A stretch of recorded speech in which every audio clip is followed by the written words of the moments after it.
Како да добиете идеи?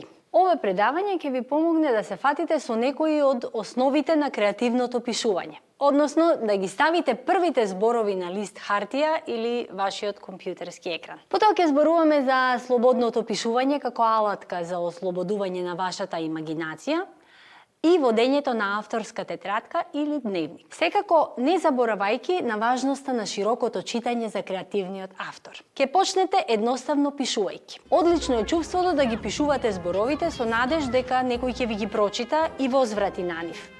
Но истовремено е и страшно чувство. Вие сте на почетокот на еден животен пат кој може да се претвори во животна авантура.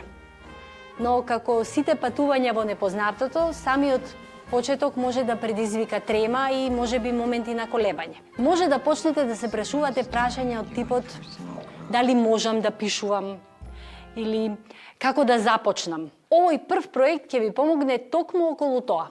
За почеток, како вежба, почнете да гледате слики. Сега ќе кажете, но јас сакам да пишувам, што би можел да пишувам следно, не можам упорно да гледам слики. Всушност, не е битно од каде ви доаѓа инспирацијата за пишување.